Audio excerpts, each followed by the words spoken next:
Greetings to you all out there in this universe of power. Welcome to Titan Talk. My name is Gabe Peña. Some of you know me as the Texas Titan, or others know me as El Vos. Today on this episode, I'm joined by my good friend Chris Bever, who has traveled all the way back to South Texas, a homecoming of sorts, even though he is a New Mexico boy. He made the distance from New Mexico to Edinburgh, Texas, and he's here with me today. Chris, good to have you, brother. Welcome. Man, I'm glad to be here. I missed it. It's funny to hear you say you missed it when you come back to this triple-digit weather, but you're coming from the desert, so, I mean, I guess it's from one place to another in terms of that. Yeah, you know, we don't have much water over there, so I think coming over here with the humidity, it's like, oh, it's almost real water. You going to get any beach time while you're here? Yeah, we're headed up there tomorrow. Oh, nice. You know, you don't have any beaches there in New Mexico, huh? That was the one thing that drew me down here to the valley, is the beach being, 45 minutes away. I love the ocean. You like Sal Padre? I do. You don't think it gets too crowded sometimes, or no? I think you got to pick your times to go. I'm personally along the camp of I like going in the winter when there's no one there. You know, our South Texas winters are pretty mild, but anytime you can get out there, especially if it's triple digits and you get wet, it's a good time. It's comfortable. Yeah, here in definitely. Texas summer, you got to have that water recreation. But again, welcome. I want to say that I know your home is New Mexico, but South Texas was home for you for a while. You were a member at my gym, Alpha Fit. You trained there. You competed there. You still do programming for some of the athletes that we have there. It is a home for you. So, it is. I mean, welcome back, man. It is a family. And how long are you here for? I'm here for 2 more days. What brought you down here specifically? You can't say it was just the podcast. No, we came down for the 4th of July to see some family and friends. Nice, man. Nice, man. A good get away from the routines up there, I would say. What are you doing in New Mexico right now? Right now, I'm in Artesia, New Mexico, and I'm doing physical therapy over there and trying to get some training stuff going as far as building a little community. I got like 2 other strongman people there that we're kind of piecemealing some strongman gear together to kind of get to where we can all compete again. So spreading the good words of strongman and kindling all the flames wherever they may burn. There's nothing like strongman that can bring a group of people together. There's something so powerful about realizing one's true strength and potential to move these obscene loads. I mean, you get to learn a lot about yourself in that discovery. And it's really cool to share that with people. But, talking about what you're doing in Artesia right now, following your pursuits, let's talk about you for a second. Let's hear a little bit of how you got to where you are today, because I've spent hours talking with you in the past. I mean, you've had lots of colorful sporting pursuits. You walk with the hat of a physical therapist on. You are a competitive athlete yourself. Let's hear about Chris. How did Chris get where he is today? Well, so I think one thing that drew me to strongman is I've always been really big on strength and conditioning. And a lot of that was in high school. I wanted to, be on the football team and the track team, but I also wanted to do band because I was kind of a band nerd. And they wouldn't allow me to do both unless I went to the weight room at 5:30 in the morning at, 15, 16 years old. And so basically I taught myself all the principles of strength training just by getting up early, and I would always read bodybuilding.com forums and all that stuff back in the day. Man, I have to cut in here. Did you ever explore the MISC section? Oh, yes. There were some days where I was working at my grandfather's law office where that was just the pastime, where I got all the work done for the day and just stay on the miscellaneous forums and see what weird topics came out. But you weren't allowed to do band and track. Yeah, or compete in athletics unless you were there weightlifting in the morning. Yeah, because the first period was weights, but that was also the class time for band. What did you play? I played the trumpet. Nice. I played the French horn. Nice. Brass instruments for the win right there. Yeah, but so early days in school, I mean, that takes a lot as a young individual to get out the door. And it was hard. I mean, there was a lot of days that I just didn't want to be there. I didn't feel like I knew what I was doing. And so I've kind of built my own programming from the day one because I never had anyone telling me how to do it, while everyone else was getting these written programs from the coaches. And so I feel like through that experimentation early on and building that mental muscle of discipline, I think that's really what set me up for success in all my later pursuits. Is I've always had that ability to go in and try to get the work done and know when to zig and zag on your own programming. That's invaluable. I mean, we're talking 14, 15 years old around there, right? Yeah. To have that type of ethic ingrained in you from that early on, I mean, that really paves the way for everything that followed next in your journey. So we're going through high school right now. You've learned these incredible life skills in terms of being able to create your own programming, knowing the science behind it. What comes next? Well, and so then my main sport was pole vaulting and track. So I was a 2-time state champion, school record holder, state record holder. I ended up going to college on a pole vaulting scholarship. And I kind of chased some championships around. I went to 3 different schools, and I got conference championship. I got a national championship as a team with my last college. And kind of getting to be around those world-class athletes at that time, I think has really set me up in my rehab career of knowing how to work with high-level people and knowing that there's some rules that they're immune to, but there's other things that it's not quite an exception as much people would think. Getting to go to these high-stakes championships also, and having your eyes open to the caliber of athlete that extends beyond the region, extends beyond the state.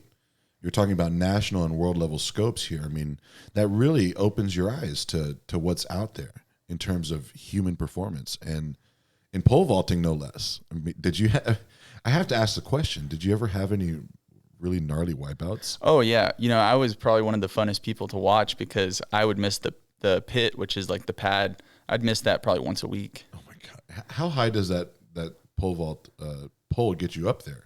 So pole vaulting, your pole is about 15 feet long, and we would jump about a foot over your hand length. So we were jumping about 16 feet, and people don't realize that the box that you put the pole into drops 8 inches too. So you're literally clearing probably a 1.5 to 2 feet over your handhold. Wow. And that's how we measure efficiency as pole vaulters. Like, well, how high can you jump over your hand? And the thing people don't realize, pole vaulting you usually take like 6 or 7 poles with you. They all have different weight ratings and flexes depending on how you're feeling that day, and depending on what the wind is like, how fresh are your legs. And so you have to be able to constantly manage all these variables and know what's the right choice at that given moment. And if it doesn't work, then which way do you go? That's a lot of physics. It's a lot of articulation and coordination, and it's a lot of gravitational awareness. That's a sport where it's a very, very small percentage of people who become avid pole vaulters. So it's really fascinating to know that was one of your main roots right there. My goal is to get back on the runway at some point. Yeah? Yeah. I made a deal with myself. I was like, I'm going to pole vault again, at least some point. May not be anywhere near what I used to jump, but I would be so happy to pole vault again. That's awesome, man. I imagine there's nothing like that rush. No, there really isn't. It's I think you get in that flow state because of the amount of risk involved. When you giving yourself a time frame on when you want to get back to it?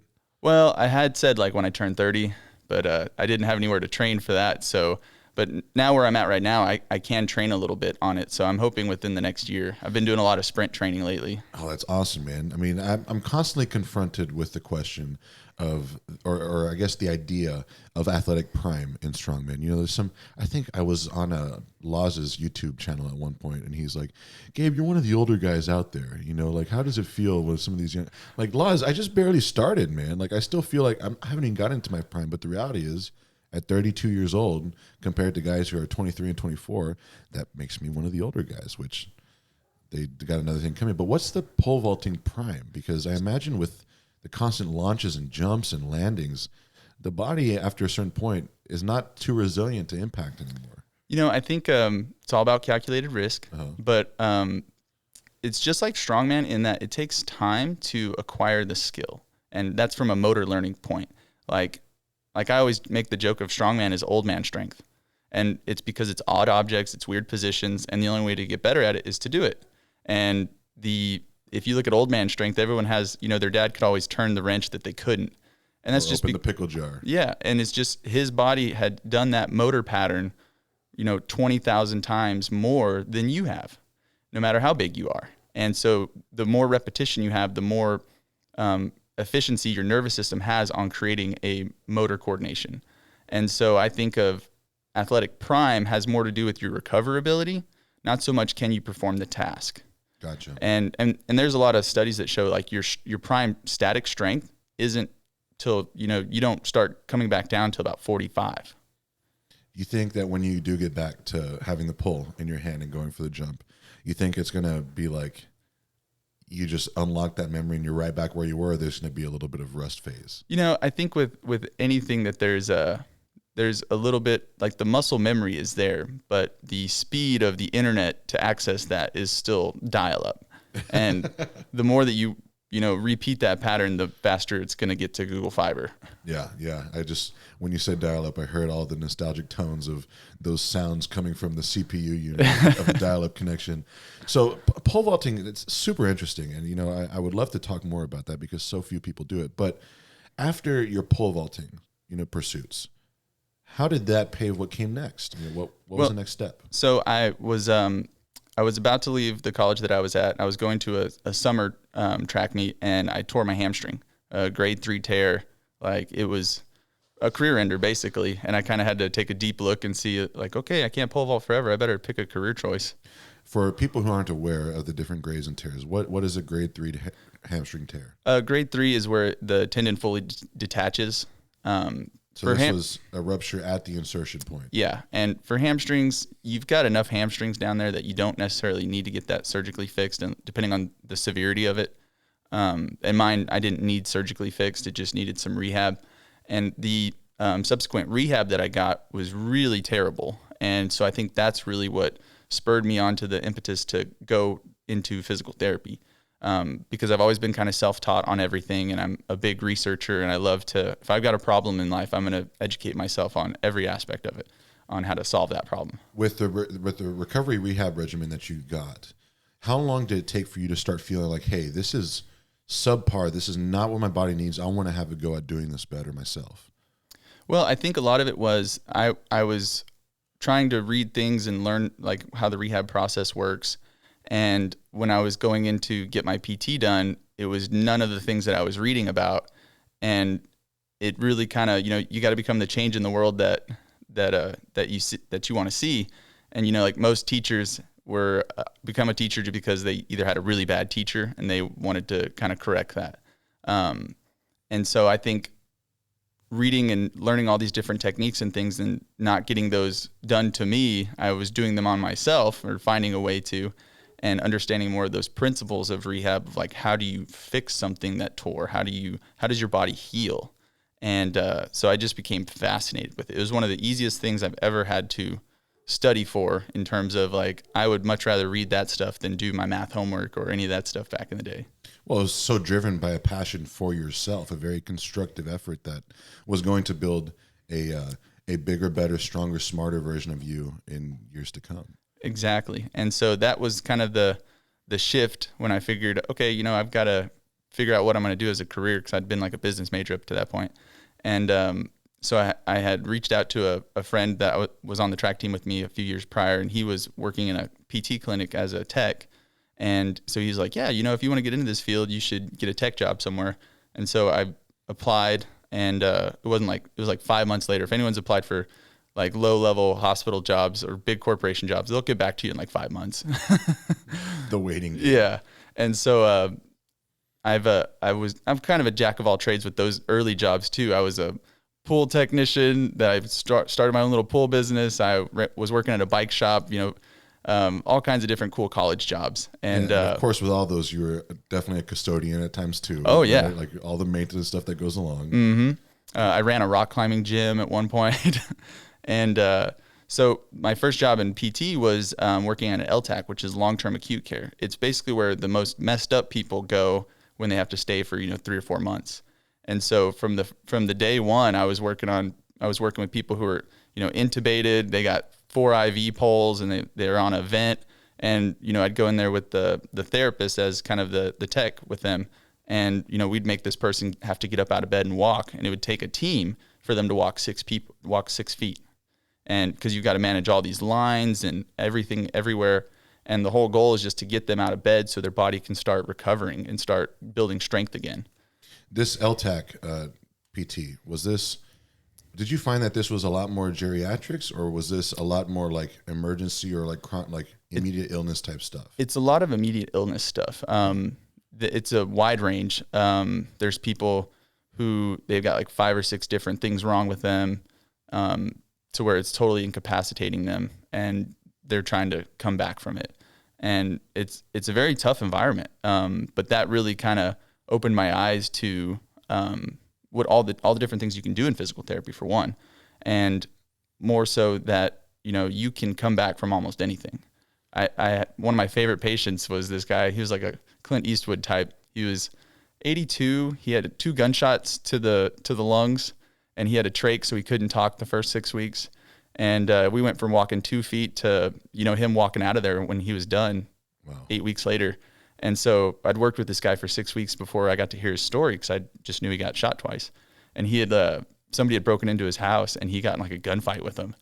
Wow. It was crazy. 2 gunshots to the lungs. I mean, this is something that's quite a paradigm shift from, sports PT to go into this LTAC PT, but like you said, you get a very deep appreciation, something that's super powerful in knowing that you can bounce back from the darkest, most grave circumstances. And I feel like being armed with that, not just as a future caregiver, but someone who's also an athlete, like that just really gives you another tool in your arsenal. It really does. I think that's what makes me such a powerful motivator for my patients and clients and stuff, is no matter how bad you think it is, like there's always a way out. You just have to own the fact that it's going to be on you. Definitely an invaluable milestone in your career from that LTAC PT. What came next? So fast forward, I got into my physical therapy program, got done with that, got my first job. Didn't like it. It was an inpatient rehab, which is another different type of therapy. People are pretty messed up. I moved to Austin after that, because I had been in Lubbock, Texas for way too long, and I was tired of the small town, even though that's a pretty big town considering where I grew up. And so Austin, I feel like was the major milestone in my career where I started to shift things more into the sports performance world. And at that time, I'd been a college track athlete before. I'd been a personal trainer and working on my own training for years at that point, and being exposed to the different environments in Austin that there's people that are actually pursuing some of these athletic goals, both as weekend warriors and professionals. So I ended up getting a job at the University of Texas to work on athletes there. And so that was a big shift for me and my mindset and kind of what's possible in terms of, both my career and as an athlete. Going from Lubbock, Texas to Austin, Texas, for those who haven't been to either of the cities, that is a huge transition. Lubbock, it's a city, but it's very agricultural, farm-based city. And then you have Austin, which is the thriving epicenter of Texas. A lot of people refer to it as California 2.0. Oh, yeah. But you got big tech there. You've got the University of Texas, the Texas Longhorns. I mean, it is an epicenter, like you said, for a lot of people who just hit those day jobs hard, but then are the weekend warriors, raising the families, doing their pursuits. With the now getting to work in sports PT, what were some of the big, actual hands-on practices there that really triggered that next phase in your growth as a caregiver? Well, I think the biggest thing was I found a mentor, and I found him through Instagram, actually, ironically, way back in the day. Shout out Nick Engel, ATX Physical Therapy. He's a very thoughtful in his treatment process, and he does cash-based PT. So that was the big shift for me. Is he figured out a long time ago that the insurance-based PT is sort of the rate limiter of what you can and cannot do and how fast you can get better. And for most people that don't know, like, insurance dictates your treatment plan. So they're going to only allow you to bill, 1 unit of manual therapy, 2 units of exercise or therapeutic activity. And so that's what the payer drives your treatment process, not the end goal. Or not the necessity. Yeah. And so that was a big shift for me in trying to conceptualize, well, everyone does it this certain way for a reason.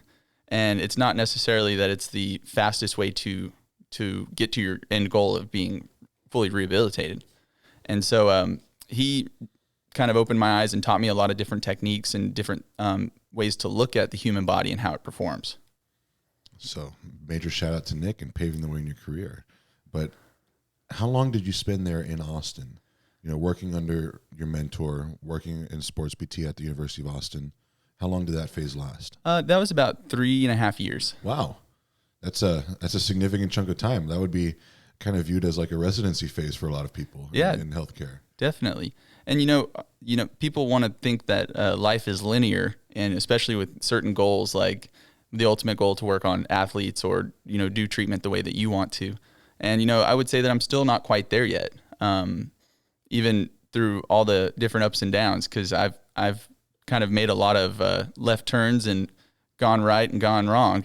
And so from Austin, I started doing travel contracts just to kind of see some different things and try to explore, I guess. And so I went to San Angelo on a travel contract for about 9 months to a year. And then shortly thereafter, I went back to Austin and tried to get my own thing going. That didn't quite work out the first time. And so about 6 months later, I took another travel contract. And get your own thing going in terms of getting like your own little clinic set up or something? Yeah, doing my own therapy from a cash-based model and doing more of the training and kind of incorporating the two. And that's really kind of my vision is I think PT should be in a gym, not in a rehab clinic. And I think most places are coming around to that in the bigger cities, but in the smaller cities, you still see the very sterile PT clinic with very light weights, and there's just not a serious attitude when you go in there. The environment doesn't fortify your strength. It's a disconnect that should not be there because you always have to be very keenly in tune with what the end goals are, and that is true capability and restoring that. So I would hate to go into a PT center and just see like all those polished little 8-10 pound dumbbells, some cable machines, and that's it. White walls, spray cleaned everything. Like, no, I want to see the gym. Where's the barbells? Where are the plates? Where's the leg press? Like, let's get to it. Yeah, and I think I'm really good at seeing like trends or being ahead of the curve. Just haven't quite been in a position to implement it yet. And so back then, I kind of looked at it as, since I was a former athlete, I think PT should kind of model what the pros get, and that's not so far out of reach for the weekend warrior. And so I think that's where I started to kind of envision what I think my version of PT would look like. And now I'm starting to see lots of places all over the country that are gym first, PT second, and working at it at that angle versus the other. Gotcha. Where the performance is the top and the recovery is the supplement to ensure what's on top. Exactly. And I think the other side of that is, the worst thing PT ever did was come up with the word discharge. Yeah, it's an ongoing effort, man. It is. Hopefully that the person who is getting the care throughout that care is armed with the knowledge of like, hey, this is how you need to go about maintaining what we're working so hard to achieve here. And I don't think that's too often emphasized. No, not at all. And so going back to that go around, whenever that kind of didn't quite work out and the money ran out, then that's when I took another travel contract, and that's what brought me down here to the Valley.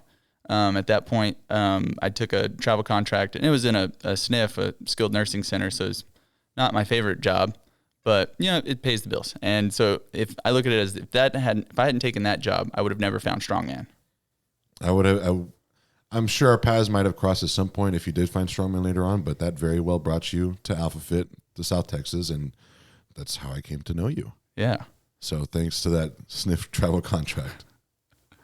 So yeah, then once I got down here, I kind of started to, what happened was I went to a powerlifting meet, and I was talking with a few of the athletes there. I had brought my table and stuff just to kind of get to know people and try to drum up some clientele and just make connections and network. And so one of the athletes, he had a shirt on of a brand that I had recognized, and so we got to talking. And later on, he actually pulled his hamstring, and so he got with me after the contest, and I went over to his house the next weekend to check it out and see what we could do to fix it. And he had all the Strongman stuff there. And this is a guy that you know really well, Chad Riley. Mm-hmm. Shout out Chad. And shout out Big Chad. And so I started going over there every weekend and training Strongman with him. And it was a completely mind-blowing experience is like every athletic endeavor I had done at that point had culminated to prepare me for this sport. It's amazing how it tests the total systems. What did y'all do on that first training day that you were with Chad? Like what exercise or events gave you the bug? I think it was, I want to say we did some log press, because having never been around a log before at that time, I was like, wow, this looks really cool. And I wonder how you do this. And so we had done some log and was quickly humbled by that. I think we had done some squats and maybe some incline, and then we went outside and did, I think it was some stones and a farmer's walk. Wow. And so grabbing those farmer's handles was probably the thing that kind of lit me up first, because the stone was just so unwieldy. It was awful. And I was like, man, these suck. And I quickly realized the stones are just a totally different leverage. And oddly enough, the stones are probably what I took an interest in as a physical therapy aspect of. These look so dangerous. And I was very concerned. I was like, how are these guys able to do these incredible weights on these stones and not, blow out their backs like everyone says, rounding is bad for your back and all of these other things about that were taught in school and it's perpetuated in the media. But what I quickly realized is that the weight of that stone and your ability to brace your abs with that weight pulling in, that creates the stability for your spine. And there's some good research out now that, rounding your spine is not entirely bad. It's rounding your spine in a core that is not braced is bad. And a lot of people tend to think that the spinal support comes from those muscles on the posterior itself, but a true symphony of spinal support is where you have that 360 degrees, not just the back, but the front, the sides, the obliques, the abs, everything working together. And it's a very strange thing to see an athlete from a side perspective when they're wrapped around the stone. I mean, the curve of their spine matches the curve of the sphere. And it's like, wait, how this goes against everything that we're taught, yet you have a spine that is totally supported.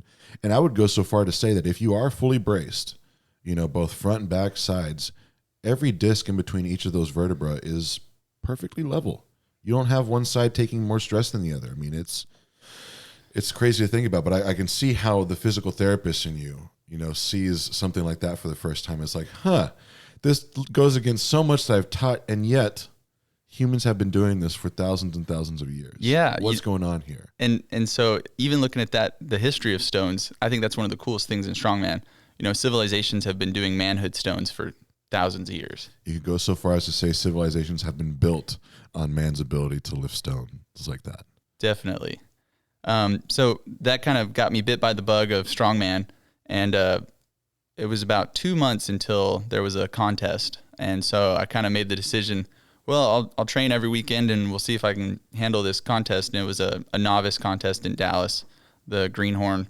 And so I got ready for that and went up there, and I ended up getting first place. And from then on, I was just bit with the bug. So you got first place at your first strongman show. Yeah. We are in the same club, my friend. It really triggers a certain level of self-belief and like knowing that, hey, I worked hard at something and I achieved it. Now let's attack whatever comes next, full steam. That's Definitely pretty cool. And after winning the Greenhorn, it wasn't too long after that you found your way to Alpha Fit. Yeah. Well, I remember I think I had come up to Alpha Fit one time to train with sandbags because we didn't have a sandbag that was heavy enough. And so that's kind of when I first got introduced to everyone at Alpha Fit, and I just immediately fell in love with the community and the culture. And there's a difference between training at home and training in a gym, that there is a community. And I think that's one of the biggest things strongman has going for it, is that sense of community. Because there's, when you're at home, if you don't feel good, it's real easy to just pack it in and say, I'll do better tomorrow. When you have a community there pushing you, you can accomplish things so much greater than you think you can. Especially when it's a community of kindred spirits, where you have, maybe not everyone there is a competitive athlete, but you do have some competitive athletes, people training for contests, people knowing the sacrifice, the blood, the sweat, the tears that all goes into this pursuit of ambition. And it's very different than going to like a commercial gym where you've got some bodybuilders and some powerlifters or just average gym goers, stuff like that. When you have a strength gym or a strength community, it's very easy for people to get behind you and rally their support because they understand. And you will never find anyone who understands it more. But it's music to my ears to know that you found that within your very early visits to Alpha Fit. Yeah, definitely. And so from that moment on, I was like, okay, let me figure out how I can make a permanent stay down here in the Valley so I can keep doing this strongman thing. And that was really kind of the big driver of my next couple years. And so I had done some networking and found out that some courses for PT that I'd gone to a few years prior, one of the instructors was actually a director at the hospital over here in McAllen. And so I got in touch with him and ended up getting hooked up with a job at the hospital. And so I could stay down here and keep training strongman. And that was right around the time the pandemic hit, right? Yeah. What a fun time to be working in a hospital. It was crazy. Man. And luckily you were still able to keep your wits about you and still go on through your training. You trained for a couple contests, throughout the time that you were here, including South Texas Strongest Man. Yep. I got the shirt on. Yeah. You're wearing it right now. Did you do 2021 also, or just no 2020? Just 2020. Yeah. And you got first place. Yep. You won that golden Atlas stone. Mm-hmm. Where do you have that thing suited? I've got it in my living room. Nice. It's not sitting like right in the middle of the room, right? It's too heavy. It's got to be on a very specific table. I think that thing's like 80 pounds. Like it was a full on stone. Yeah. But and aside from that, you've built. I mean, you're not only a member of our family at Alpha Fit, you also still to this day, like even though you live in New Mexico again, like you come down and you work on a lot of the athletes who need your help, like with their care and their recovery. Yeah, and so kind of fast forwarding through coming down here permanently, I started to treat athletes, on the side, and getting some of the equipment that I need for that, and finding that there's a good market for the therapeutic rehab the way that I see it as an athlete. And so it was kind of at that point that I realized that there's something here, that this can be a legitimate opportunity. And so even now, when I come back down, like yesterday, I worked on 2 people, and the day before that, I worked on 7 people coming down here. And my therapy sessions are not short at all. They're usually like an hour. I can attest to that. You've done some pretty lengthy work on me before. Yeah, and a lot of it's a lot of different modalities, and depending on how much time I have, it's a lot of the more passive modalities, dry needling and tissue work and some things like that. But yeah, so I think that's where I think to this day I'm still molding kind of my model and my business model to see what will work in terms of long-term success. And even getting to talk to you right now before we started the podcast, you say you are someone who, I quote you, is wearing a lot of hats. What are all these different hats that you're currently wearing right now? Well, I would say right now I have, as a coach, I'm doing programming for several athletes. As a therapist, I have 23 patients back home that are not quite athletes. It's more home health, but therapy patients. Yeah, therapy patients. I have my wonderful little family, my girlfriend and Olivia, her daughter. And so we're just kind of doing the home life thing right now as we kind of prepare to build whatever the next step is. We started a meal prep business. So I'm a sous chef, I would say. She does all the real work. And, yeah, I think in terms of hats, it's not about just picking one hat. You kind of got to try to use all your skills in all your areas. You got to use skills in all areas, and you got to use them to the best of your ability to find balance between all those hats. But that's 4 big hats. That's coach, therapist, father figure, and business owner. I mean, that's a lot of potential balance, and I think you're doing a pretty damn good job, my friend. Well, thank you. I mean, you've had the ability to come back down to South Texas for travel, so you wouldn't have that ability if you weren't doing a good job finding balance. But so now that brings us to present day. Coming down and getting to work with, athletes when was the last time you were here? I know you were here maybe like 4 weeks ago. Yeah. But that was a very short. It was a super quick trip. I didn't even get to see you at that time. People don't realize it's a 12-hour drive. Yeah. And only an hour of that is New Mexico. Only an hour of that is New Mexico, and almost all of that is driving through either desert or subtropical desert conditions. Like it's not a scenic. It's not very scenic. No. Unless did you drive through any mountains to get from here? I wouldn't call them mountains. Yeah, so that's a flat no. Yeah. New Mexico is just there's a lot of arid parts, just like some parts of Texas. But getting to work on these athletes that you haven't seen in a while, when you do see them, what is the typical, like what do these athletes, what are they needing?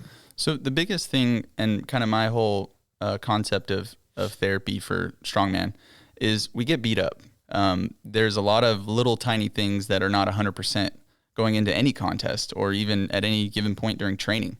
And so finding the ways that we can kind of speed those things up to get them healed is the ultimate goal. And there's a lot of different ways to approach that. And both from programming, whether it's adding in certain corrective exercises or, some self tissue work, whether that's, lacrosse ball, foam roll, body tempering, stuff like that. But the thing that I think is the most invaluable is the manual therapy component, whether that's trying to make a joint move a little bit better, manipulations, snap, crackle, pop, and the dry needling. I think some people, dry needling is a little scary, but I think it's probably one of the most powerful things we have as an athlete.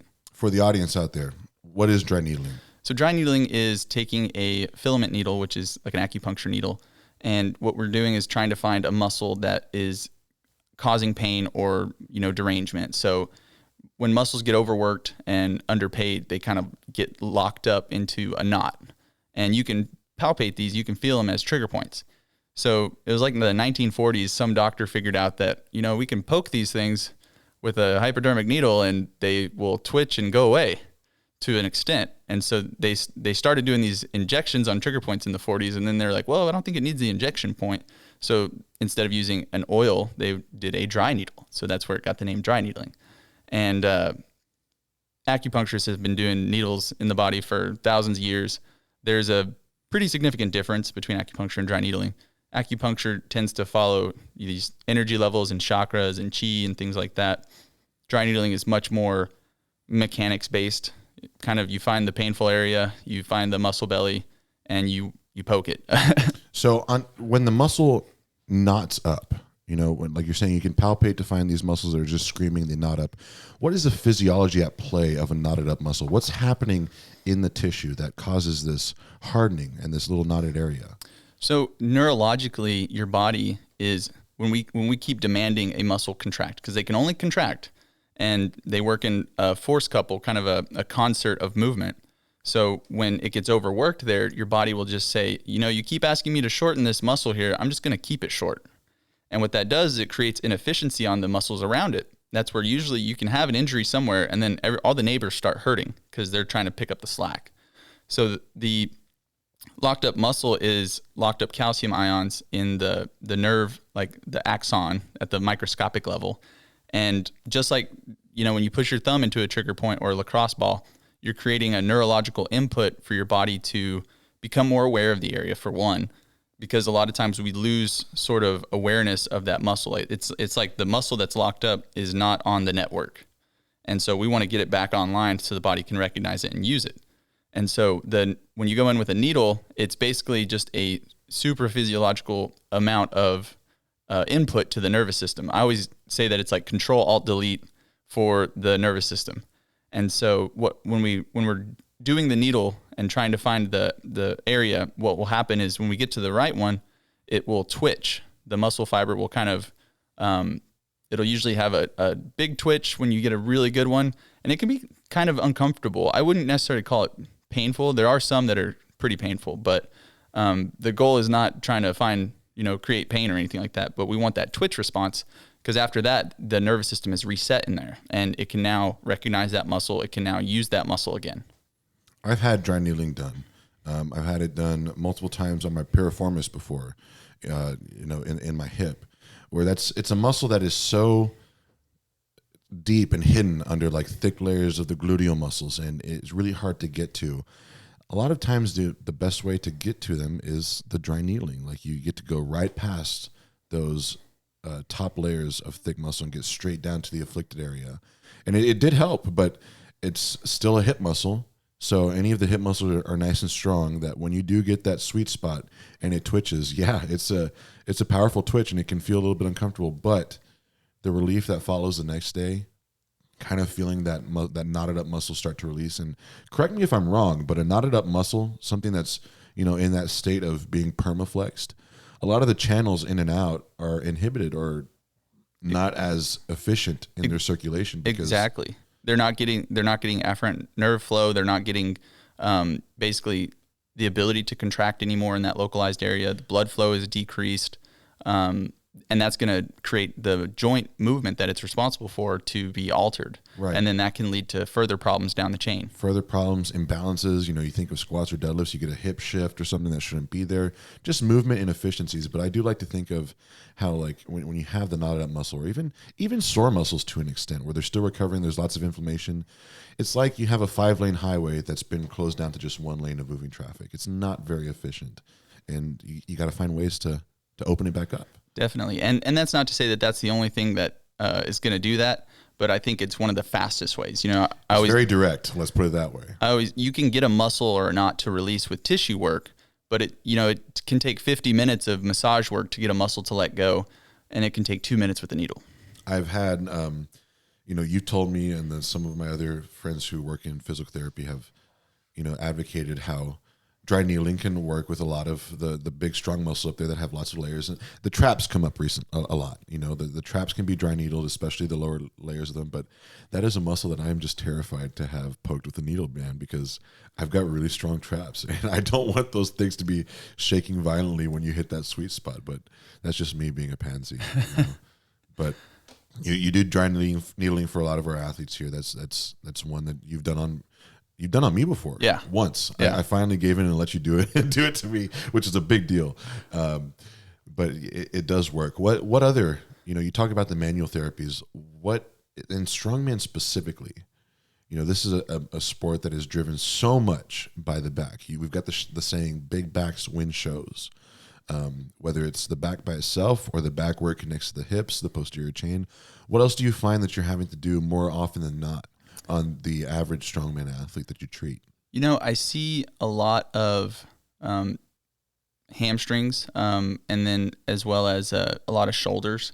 I think some of just the nature of our daily living environment doesn't lend itself to having good shoulder range of motion. And for most people that kind of come from a bodybuilding background, that they don't quite have a balanced physique or anything like that, their overhead mobility or shoulder external rotation isn't quite where it needs to be. So when they get to pressing really big loads or circus dumbbells or things like that, it puts a lot of strain on their shoulders. I hate circus dumbbell. It is my least favorite strongman exercise because I can have it in a prep for a contest. And the prep may go okay, but by the time I'm done and the contest is over, my triceps tendons are shot. I've got tendonitis. My rotator cuff is just not happy. I mean, we're talking in my divisions now. I'm thinking for the Shaw Classic coming up in a month. 240 pounds, max reps in 75 seconds. Not even a minute. 75 seconds. Like that's a lot to ask of the shoulder. I mean, that is pressing a very, very big human being overhead with one arm. Well, and kind of going back to some of the things that, from a rehab principle, tissue loading in general takes a little bit of accumulation. And I think from a neurological perspective, tendons, they take about 3 exposures of any given movement in order to prepare themselves to coordinate the create tension that they need. And the tissue timelines is something I always tell all my patients. A muscle recovers in 2 days. Your tendon takes 21 days from the initial exposure to adapt, to get stronger. And so in those 21 days, we can really do a number to them. And that's ultimately where some of these tendonitis things come from, where, 9 out of 10 times with the tendonitis, you feel it in the tendon, but the problem is in that muscle belly. That muscle belly is probably not firing the way that it needs to in the position. So that tendon is taking all of the load, and it's slowly degrading every time you kind of hit it, because you're asking a lot of it, and it doesn't have the time, that 21-day timeline, to catch up. 21 days for the tendon recovery versus the 2 or 3 days for muscle recovery. That's a huge difference. And people do not, they either completely are unaware of it or they don't respect it enough to be true.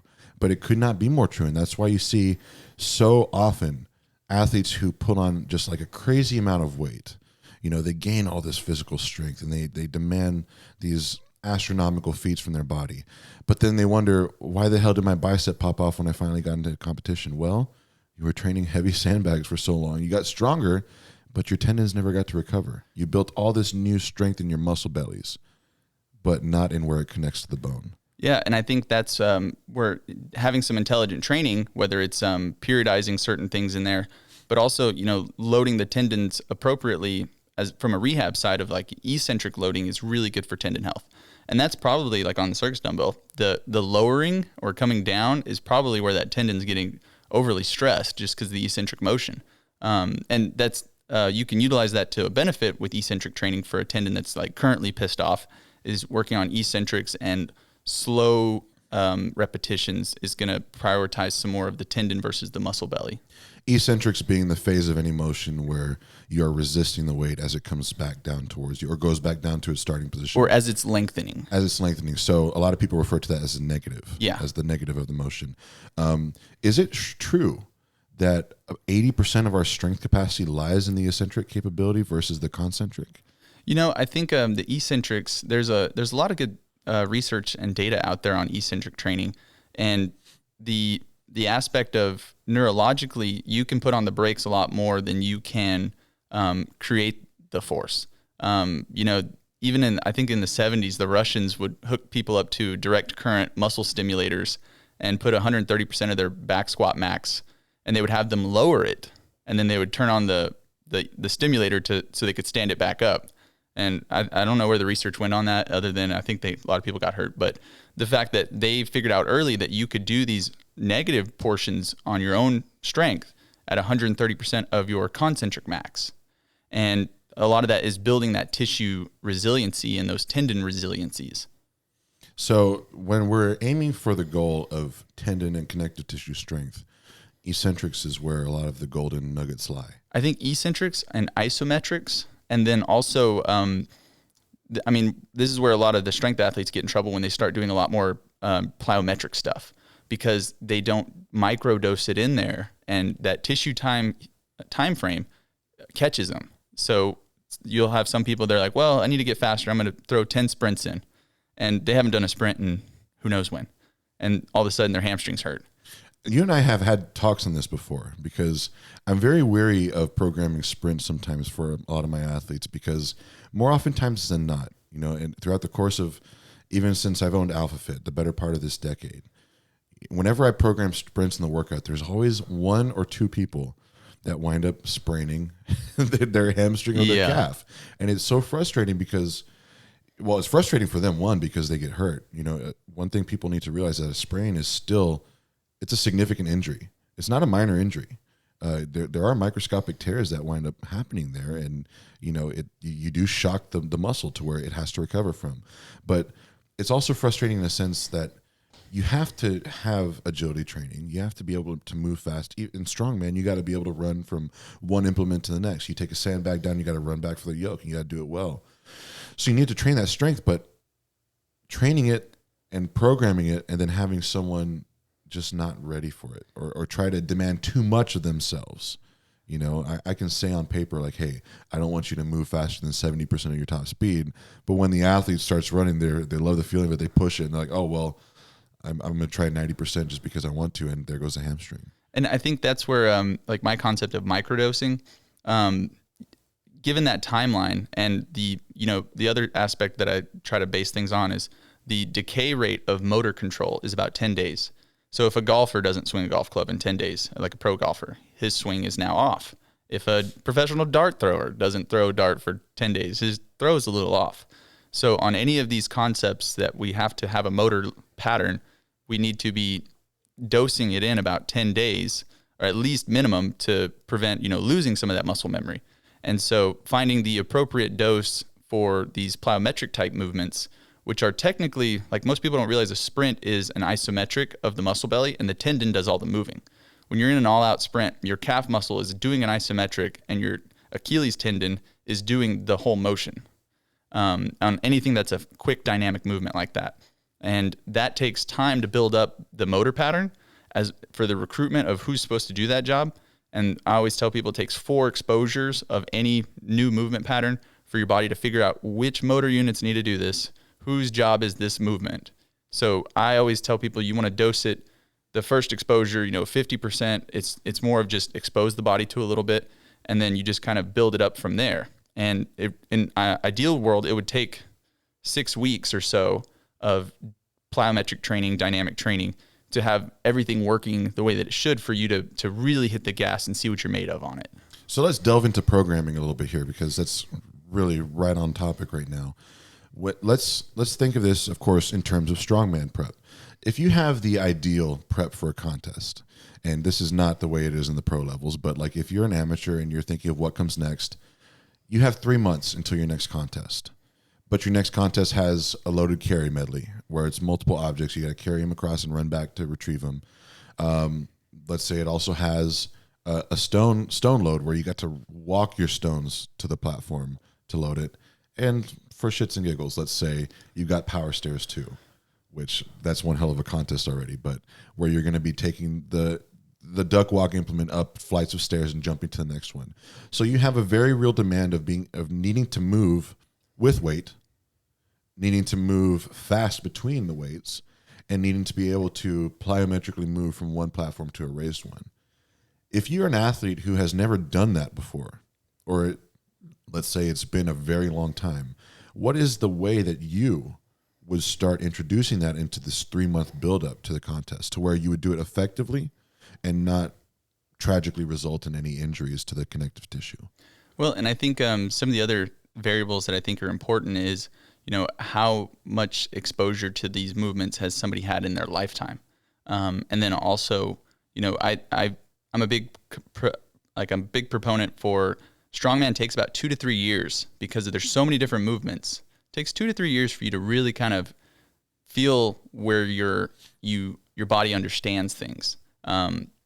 So with the 3-month window like that, what I would do is you want to create as many exposures in that time frame as you can recover from. And so that's where I like the microdosing sort of philosophy, where in the warm-ups of something like, because you've obviously been training some other static strength things like your big 3.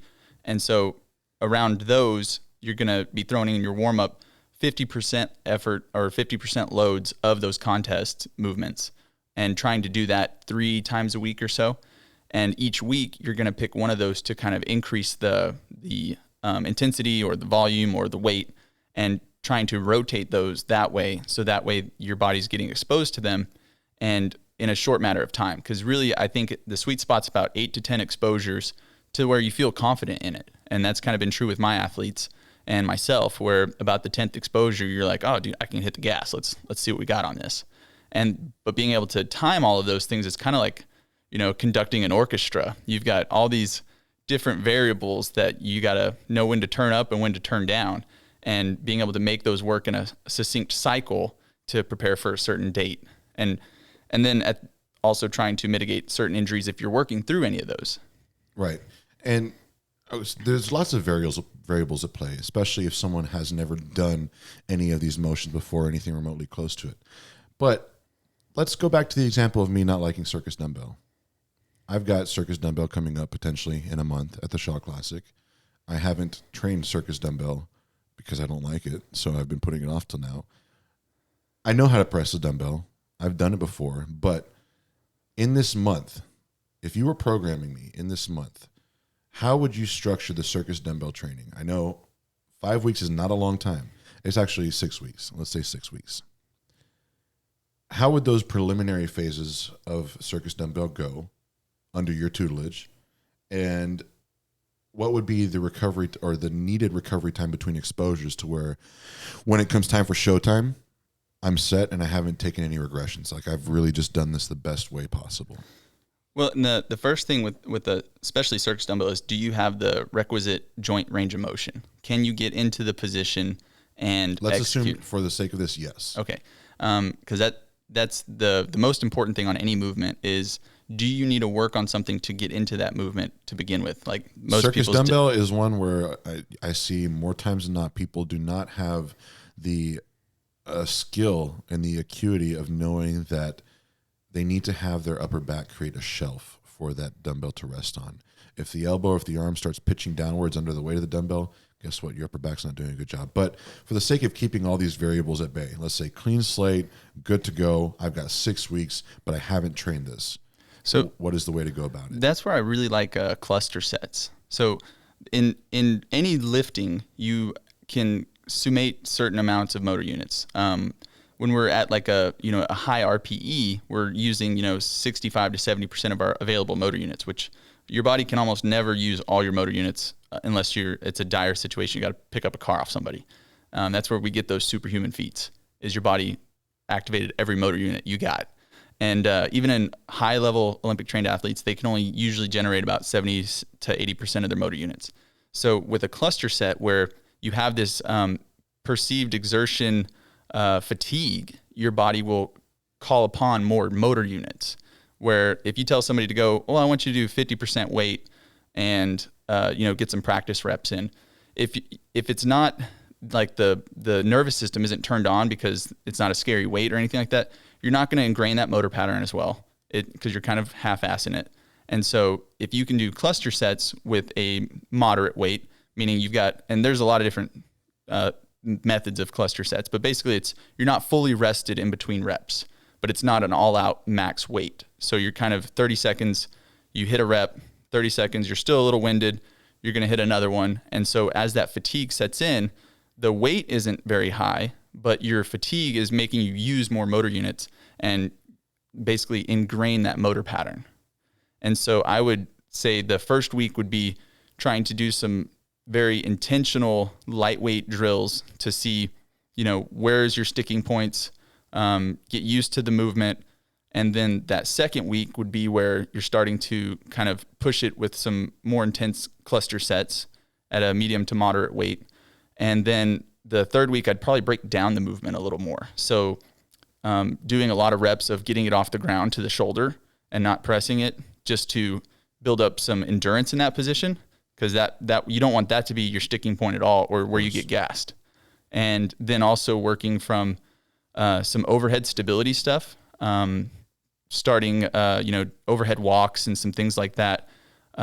Just anything to create that stability up top, because most athletes have really poor stability once they're overhead. And we spend half a second there usually. Olympic weightlifters spend probably 10 minutes there a day. So their shoulders are incredibly stable and jacked. So creating more stability in that overhead locked out position.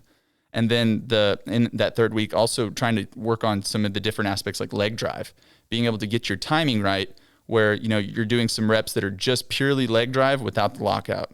And depending on your training setup, where you can like drop it or anything like that, being able to just focus on breaking it down into different components.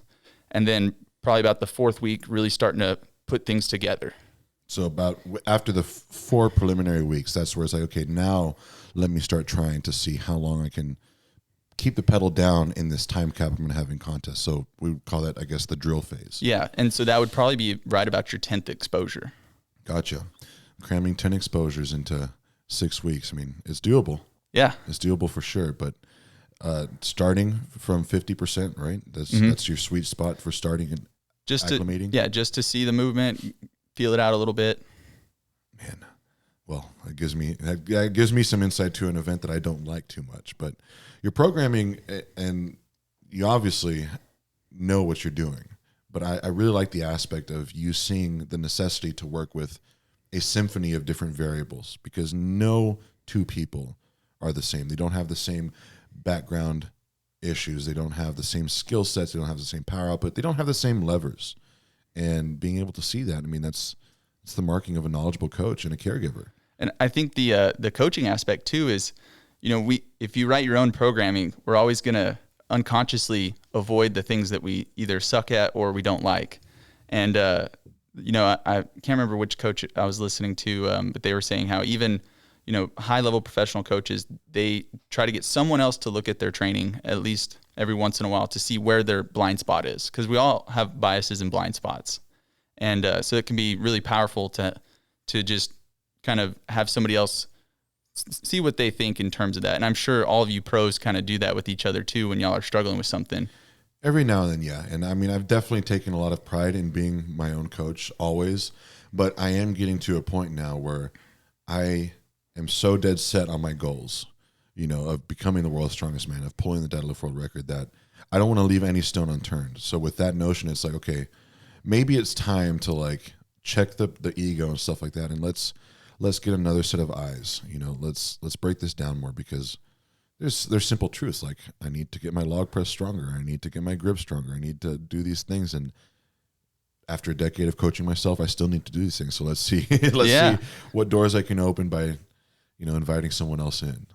And I think that's where, always having the beginner's mind, I'm very knowledgeable in tons of different topics, but I always approach it as a beginner. Yeah. There's always something to learn. Always something. We never know everything. And the more that we can learn, the better we become, but we do never get to a point where we know everything. No. And so back on some of the programming aspect of that, I think that with Strongman, you have to approach all the events kind of with that beginner's mind, and so far that you can keep making progress on it. Because a lot of times we get so hyper focused on different, like this contest and the next contest, that we lose track of what's the big goal. And that motor learning and all that stuff, your goal is old man strength, right? And I think that once you get 10,000 reps on an implement, then you can start to back off and kind of cruise this event and then work on your deficiencies. And I think that's what makes a mature strongman, is they've put in the time and effort. They've learned that the slow game is really the game plan.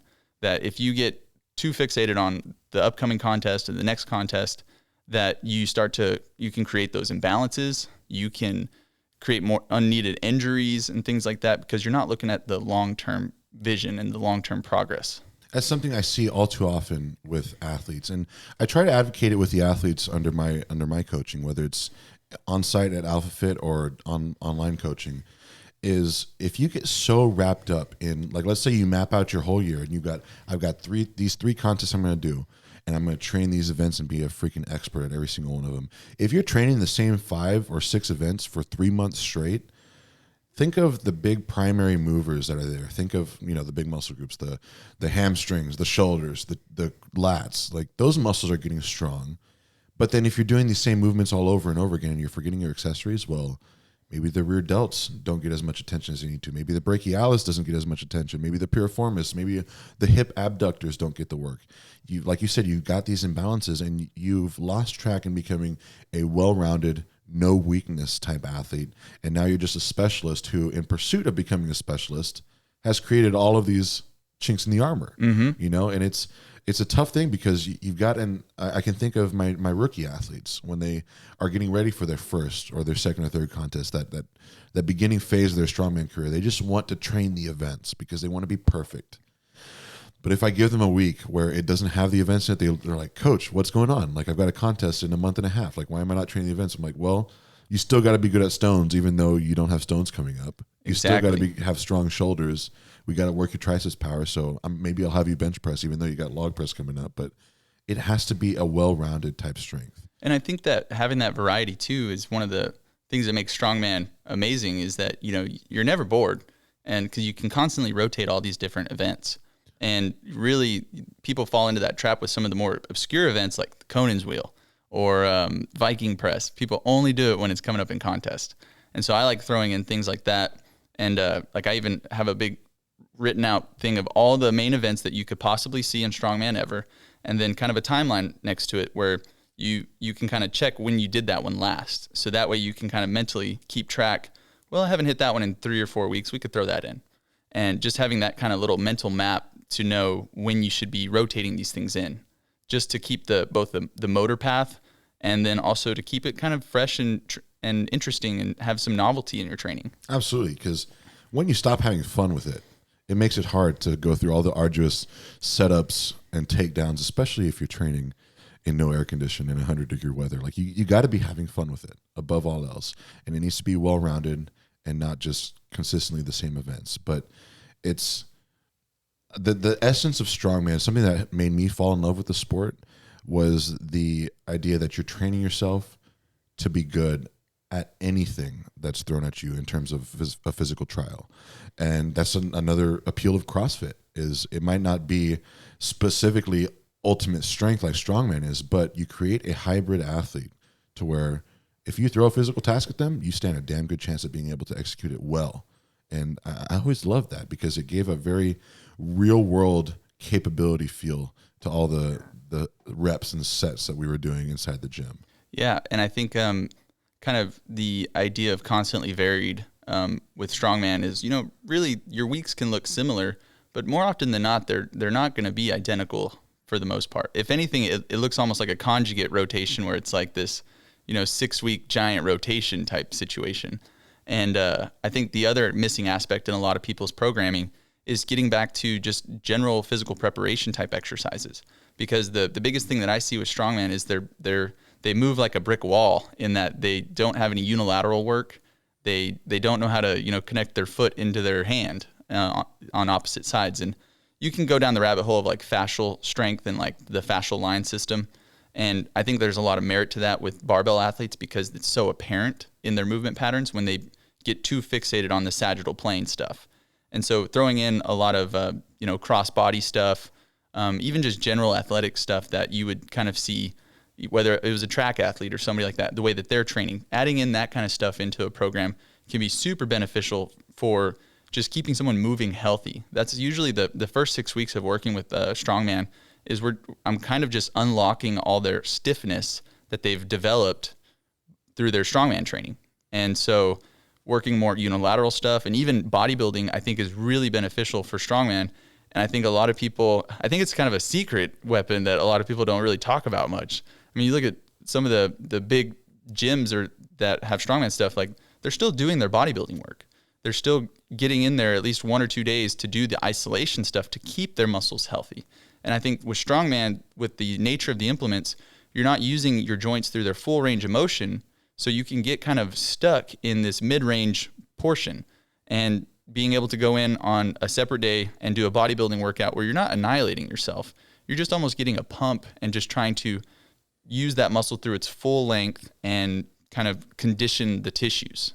100%. I had to really emphasize that with my own training. For me personally, is especially in getting ready for contests like World's Strongest Man or Giants Live shows. Like, hey, you got to still make sure that even though you got all these events that you're trying to be the best at, the bodybuilding stuff is what really bridges the gaps and ensures the performance and keeps the joint health in a lot of ways, because you're not doing these crazy punishing loads like you are on the compound movement strongman lifts.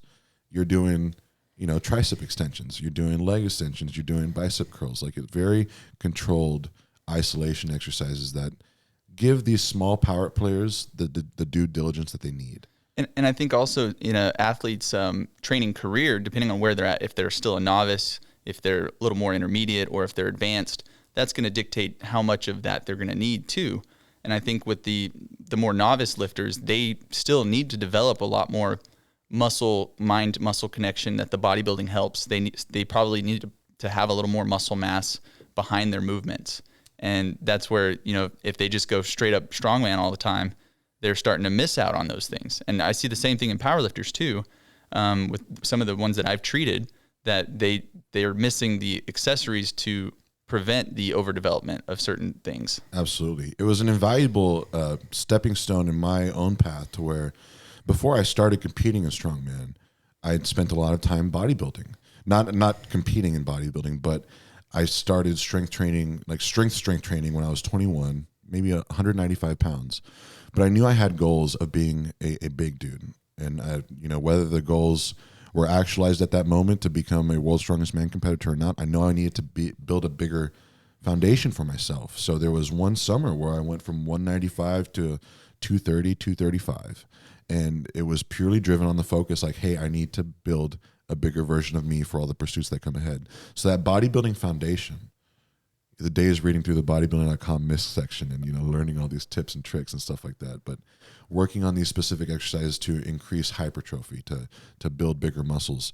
I never lost that, and I still, most of my workouts to this day, every workout will have some form of hypertrophy or bodybuilding element thrown in there, whether it's for, actual physical hypertrophy or giving some attention to tendons and ligaments or whatever it be. It's an element that I've always kept there, but that's because it was part of my origin, down this path. And not everyone has that. Some people, they watch a strongman competition and they're in the gym the next Monday, like, all right, I'm going to do strongman now. And they have no knowledge of all the supplemental trainings that need to go into there. But one of the best things someone, going down any new pursuit in athletics or strength performance is to have a more knowledgeable set of eyes on them. And that's where the coach comes in. Definitely. And I think, for any endeavor in life, if you want to get there, you can do it alone. If you're driven, you can do all the research, you can get there. It's just, you're going to get there a lot faster with a coach. And it's just the shortcut. I mean, or not shortcut, but just shorter path. And I think with getting a coach in any scenario is probably the best case to progress the way that you feel like you need to. Absolutely. On the topic of programming, what else did you have that you wanted to touch on with that? I wanted to ask you, I'm sure everyone out there wants to know sort of in your mind how you program your deadlifts. So that's what you're known for. It's a very appropriate topic given that 5 weeks out of the Deadlift World Championships in Cardiff. So this prep specifically is unique in the sense that after World's Strongest Man was done, it was a month ago. I needed some downtime because that prep was rigorous and it beat me up, not necessarily physically so much as it did mentally. So after Worlds was done, I took a long road trip with my family. And I think from the time that I lifted the last weight at Worlds to when I was back in the gym, it was like 18 days. So, I mean, you're talking about, the amount of time that elapses like golfers if they go 10 days without swinging in a golf club. They have to get back in there and retrain. So there was like a week or two where I was kind of repriming my body. 765 on a deadlift felt heavy. And I mean, that is heavy, but you think about my 1,000-pound deadlift last year, that's 76% of that max. It should not be immovably heavy. So with that being said, trying to cover some lost ground from Worlds, that gives me 6 weeks to have prepped for pulling potentially the biggest deadlift of my life in Cardiff. One thing that I've spent so much time building my deadlift to what it was. This has been almost a decade of work at play here.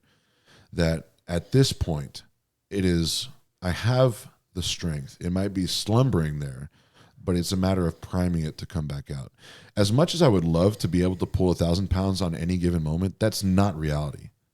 It is absolutely not reality. You have to show the body like, hey, we're going to do something that's just absolutely astronomical. Let's progressively build up to this moment and then demand it versus let's hope it's there and just like pray to the stars or something. So one thing that I'm approaching right now in these final weeks is I know that I've pulled 1,000 pounds before. My biggest goal the ultimate goal is to pull the world record. Whether or not I know I'm going to do it this year or not, that's not the point. The point is I want to pull something bigger than I did last year. So right now I'm trying to get my body to feel and to like the feeling of bigger and bigger loads. My preliminary deadlift test after Worlds was pulling that 765 from the ground. It felt heavy. So it's like, okay, I need to show my body like this isn't heavy. There are things that are heavier out there. So I've been taking the approach of doing a combination of from the ground deadlifts, but also elevated deadlifts.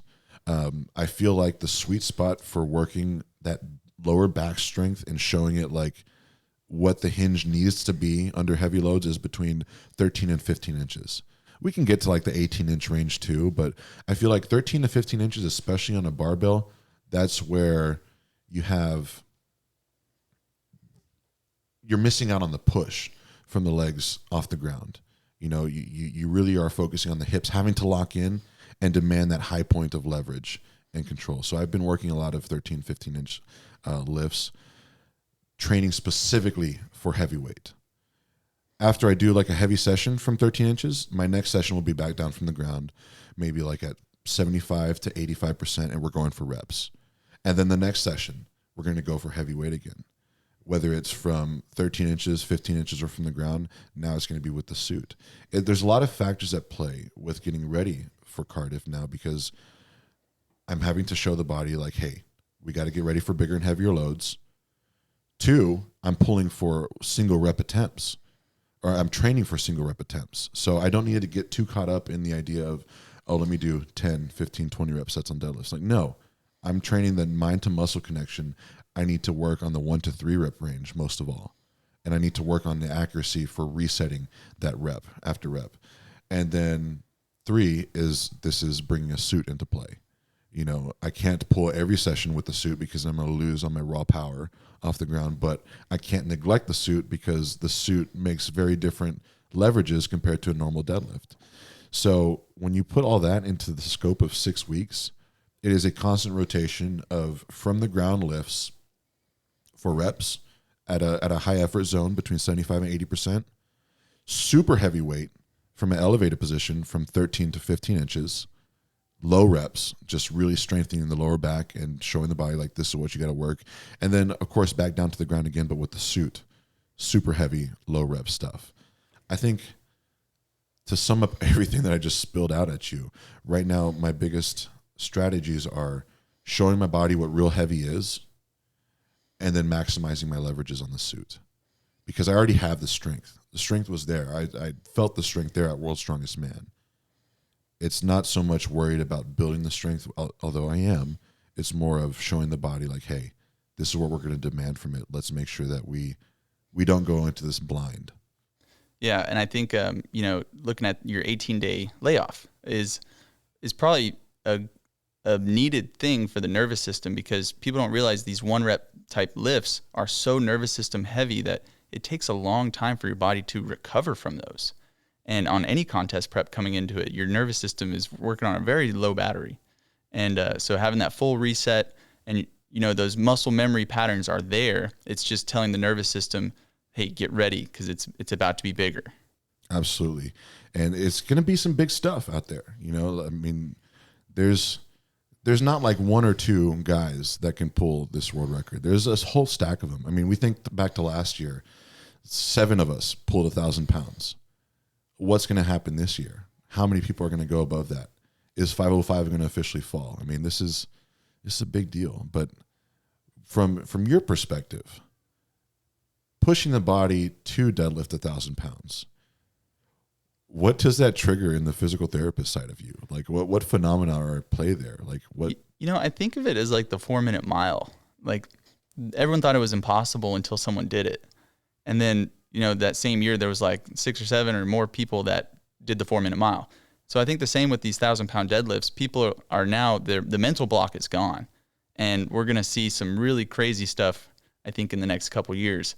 But I think ultimately it comes down to that belief inside of those people that are capable of it. Like, do they really believe they can do it? And that's probably the bigger thing that's going to limit their body, because in terms of motor unit recruitment, context makes the biggest difference. And that goes back into like those emergencies where somebody lifts a car off somebody. They couldn't have done that in training, but they believed they could do it in the moment, and they could do it. And so your brain is your most powerful muscle. And so I think as long as you go into it knowing wholeheartedly that you're going to be able to do it, that's going to at least put the odds in your favor on all the other variables, because that's going to be the hard part between all the guys that are there. It's going to be all the variables of travel, sleep, recovery, muscle, like, do they have any issues and things like that? It's just going to come down to almost the luck of the draw. Who's going to have the best day? I think everyone's capable of the same weight almost, but it's whose body just has the stars aligned for all those variables. That's how it always is, man. And that's why the training aspect is only one thing. It's the traveling, the getting there, the mind space too. Are the stars aligned for that individual, or are they not? But if it wasn't preparing for this big lift, my deadlift training would be a little bit different. There is a symphony that I've really found that works where, and this could be applied to a lot of my lifts, but it's a rotation. And this goes back to, I think, I forget who was this goes back to my bodybuilding days where I was picking philosophies of a bunch of different coaches. There's a rotation. Of course, there's the cube method, that Brandon Lilly developed for powerlifting and Josh Thigpen developed for strongmen, where you have the rotation between super heavy, strength-based days, low rep, high weight. Then you have the medium rep range days, the medium rate exertion days, and then you have the speed work days, where it's real lightweight, but you're focusing on moving it as fast as you can. So you've got the strength, you've got the volume, you've got the speed, and whatever particular lift you're working on, rotating them from week to week. So we put that in the scope of deadlift. 1 week I'm working in the 90+% range. 1 to 2 reps, not a lot. The next week, I'm working in maybe the 65 to 75% range, going for those 8 to 10 rep sets. There might be a week where I want to do a 20 rep set and feeling a little spicy. But then the next week after that 50 to 60% range, maybe 70%, but I'm more focused on speed. We're doing 5 to 6 rep sets and just moving it as fast as we can. And kind of switching through that rotation. I can skew things a little bit differently here or there, but it's that old school cube method type, where I'm switching from the strength, the speed, and the volume. That really has built something strong over the years, and I don't have weak points. And I think that's more a testament to a training life of an athlete, in those early years, building those foundational patterns using things like that. So that way the muscle memory is there. And now that you are an advanced athlete, that you know when to do that little rotation, and when you can basically prioritize just the all-out exertion, and it's going to return what it needs to. Absolutely. But there's no clear-cut path either. I have to stay very in tune with what feedback my body's giving me. If something's hurting, if something's screaming, if I do need to pump the brakes, if there's connective tissues that are like, hey, we're giving you some warning signs, you better listen or else something's going to happen. And that's something that has to be trained as well, as one's ability to be sensitive to those factors. Without being overly sensitive. Of course, because then you start holding yourself back and being paranoid. And I think that's the continuum that from the rehab side that I work with is I'll have athletes who they're just way too much on that side. They just feel way too many things and their body's just always jacked up and they lose the belief in their body. And then you have the other side where they don't pay attention to anything. And they don't even listen to any of the pain generators, and then they end up in trouble. And so going back to the coaching, having someone being able to push those people in the right direction. Going back to the coaching, the PT, all these aspects about training that we've talked about, is there anything that you want to touch on specifically in these last moments that we have? Because believe it or not, we've already done close to an hour and a half. Oh my gosh. I think I would say probably more like the recovery stuff. So like for example, going into your World Deadlift Championship, trying to maximize all the 1% variables, whether that's, making sure the sleep's on point, making sure that, you're doing some tissue work. Just kind of, I think a lot of listeners out there, they don't fully know all the different things that they could be doing from a rehab perspective or a prehab perspective to set themselves up for success. And I think, there's a lot of things on Instagram and people don't really know exactly maybe how they work or what's going on there. But I think some of the simplest ones people can work on for any athlete is really prioritizing sleep. People really don't understand how important that is. I'm sure you can attest with a newborn. That's the biggest one. The biggest one is sleep. Everything else, you talk about your foam rolling, your e-stim, your ice bath, that all comes second. Sleep is the big one. It is probably the foundation. It would be an illegal performance enhancer if they could make that because it is so powerful. I think, ice baths are super important. I think people really don't, they can't understand it until they experience it. When I was on the track team, we'd have to do one every week. And that really kind of laid the foundation for my own belief with it. And now the science has caught up with it a little bit. It's like a heavy dose of anti-inflammatories, and it's also a nervous system reset. So it's an oil change for the muscles as well. Like when you get into that ice water, your body takes all the blood out of your limbs, puts it around your organs because it thinks you're going to die. And then when you come out, you thaw out, it pushes all that fresh blood out. So it's an oil change for those muscles. I think heat is another really beneficial one. It's one of the things that I loved about training at AlphaFit is the heat factor. You could be feeling pretty beat up, but after about 30 minutes in that non-air conditioned warehouse, everything can kind of go away. And that's kind of how I also judge my own injuries and tell people it's like, well, did it go away after warm-ups? Okay, then it's not a complete injury necessarily, but it's something we need to pay attention to and work on addressing. And using saunas are really good. I think you and I have both used red light therapy. I think that's really beneficial. The sauna and heat application, people have a lot of different things out there now. Like I've even used the super cheap $28 red light bulbs the TheraBulbs. Those work really well. You get 2 of those set up and sit in front of those and you will feel the warmth for sure. They have those sauna blankets now. I haven't used one of those, but it sounds kind of awful.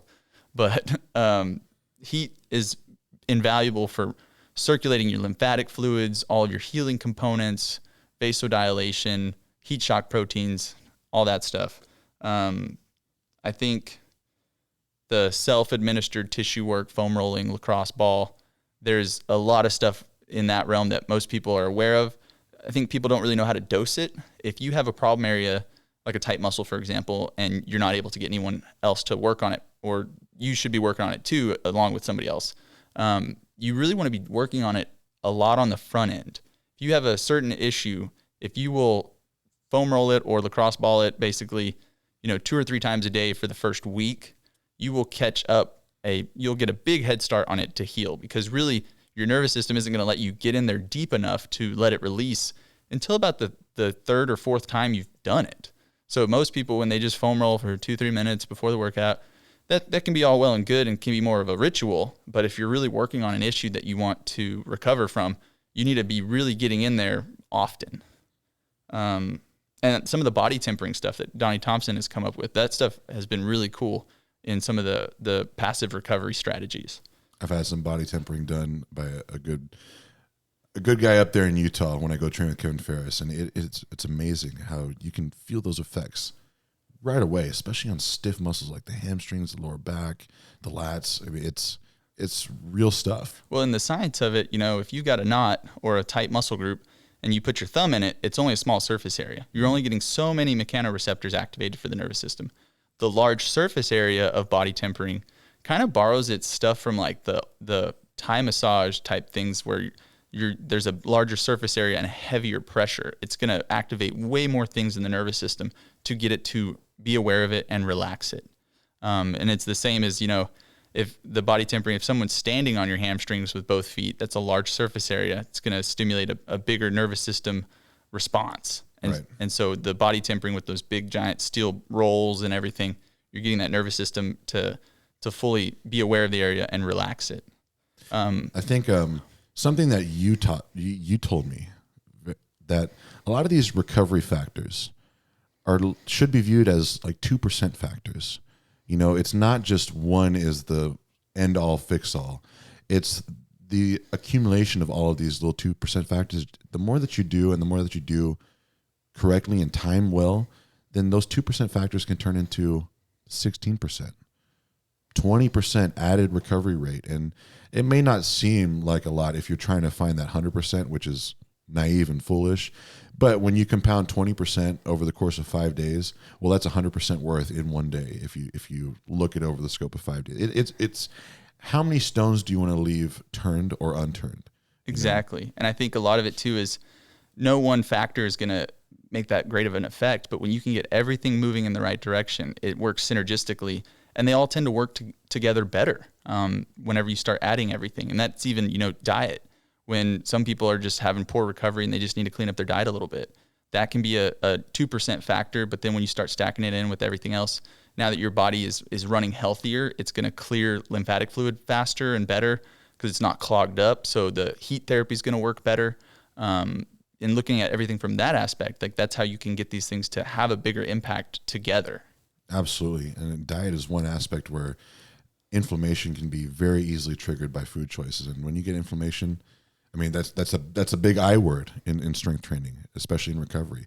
You and I could do a podcast on recovery regimens and factors and just go on for 2 whole hours. But I have one question I want to ask that was brought up last week as a question from a previous podcast episode. But someone asked, what is the ideal way to structure ice baths? How often should you do them? When should you do them relating to your training? Or when should you do them relating to your next performance output? I think so. Ice baths can be utilized in a lot of different ways. Wim Hof has been famously purporting, ice baths for like autoimmune diseases even.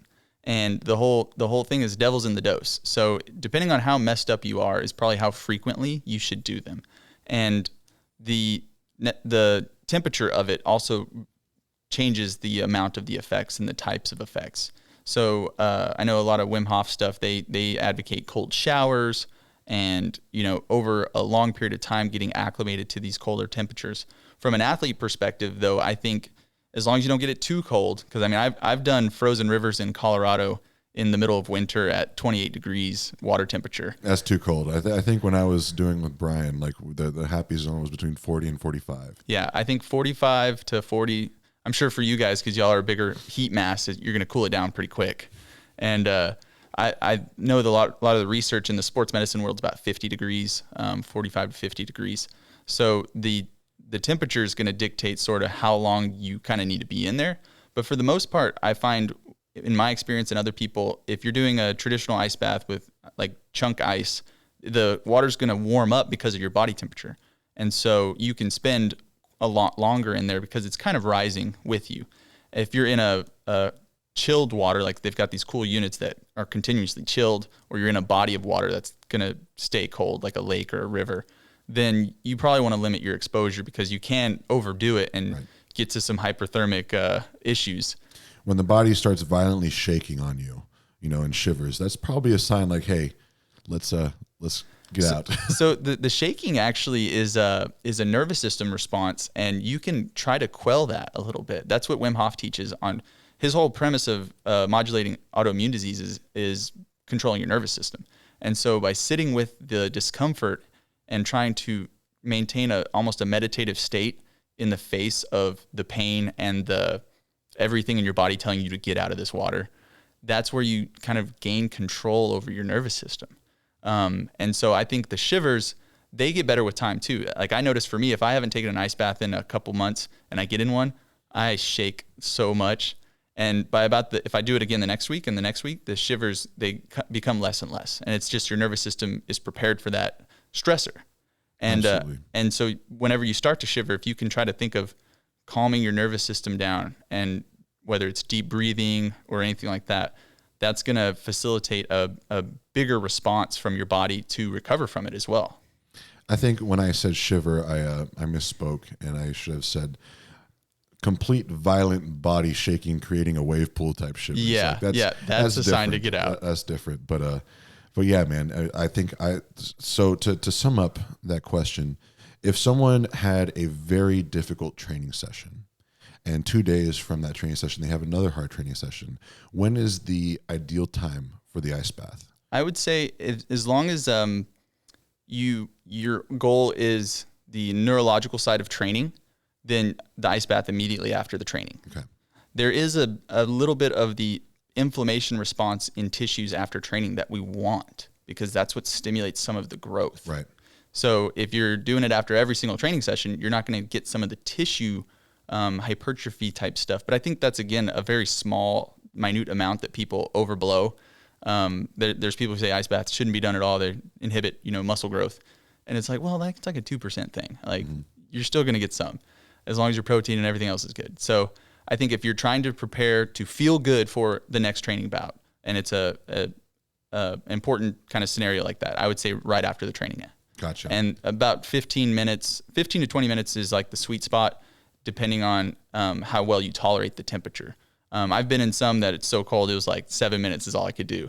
And I still felt great afterwards. I think as long as you get the exposure and you almost acclimate, like the biggest thing for people that have never done one, the first 2 minutes are every cell in your body is telling you to get out of this water. And it's just, you have to fight the urge for the first 2 or 3 minutes to leave. And then your nervous system kind of calms down, and you'll usually go numb, and you won't feel the burning cold. And then you can sit in there. Like usually once I make it to 10 minutes, I can stay in there forever. That's crazy, man. There's some ice baths where going past 4 minutes is really tough if it's cold enough. But I've tended to veer more along the lines of contrast. I'll do like 2 minutes in the ice bath, 2 minutes in the hot tub, or just back and forth stuff like that, or whether it's in the shower, whatever it be.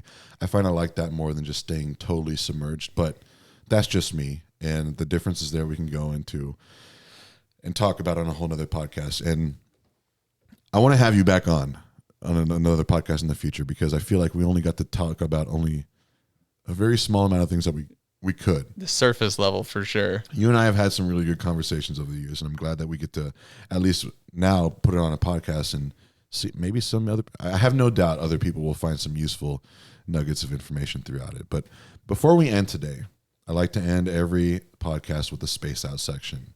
And knowing you're a New Mexico boy, and you shared with me the fact that you were born in Roswell, New Mexico, have you had any extraterrestrial or UFO encounters? I always tell people maybe I am an alien.